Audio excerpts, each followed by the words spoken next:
Hunt there, the Chancellor, taking what was left of Liz Truss's plans and feeding it into the shredder. Dominic O'Connell, your initial reaction to that? I mean, everything's gone. Everything that hasn't been legislated for. A repudiation of everything that was mini budget, apart from those things that couldn't be repudiated without going back because they voted on them last week. The House. So £32 billion of the £43 billion has been now given back, as it were, and the £11 billion that hasn't been done. Are the two things that had already gone to the House. That is the social care levy, so the cut to national insurance, and stamp duty, the incentive for the housing market.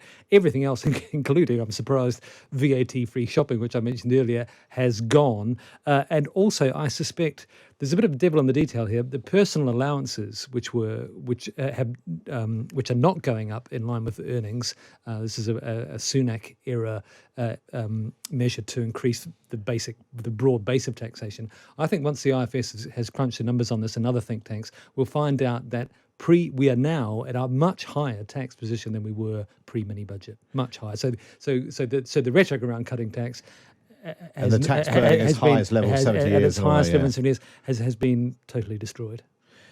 Lucy, the political impact on this, I mean, everything, was it dividend, the changes to dividend tax, the payroll rules, VAT, everything.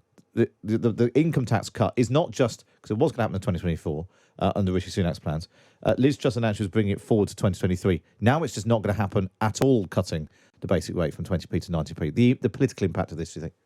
Well, it's huge, and I think it goes right to the heart of what Liz Truss stood on a platform for this summer when she talked about being a low-tax society, once again, going back to true conservative values.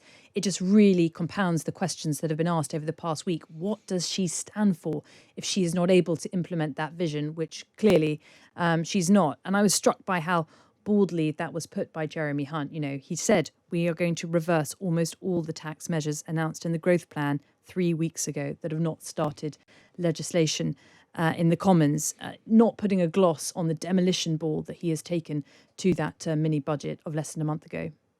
And on the energy plan, as we were just discussing, just at PMQs last week, Liz Truss was boasting, our plan lasts for 2 years, Labour's only lasts for 6 months. Well, under Jeremy Hunt, it now only lasts for 6 months. Yeah, I think really, really difficult territory for the government to be in, to yet again follow Labour's lead on that. Be interesting to see what measures they come up with, how much it will be means tested, and what that means for families. Obviously, from April onwards, people will be heading into summer using heating less, but it still leaves huge questions. What happens as we head into autumn, winter next year if bills are still looking likely to peak around £6,000 for an average family home, unless, of course, some breakthrough happens in the war in Ukraine and Russia turns on the taps to the gas.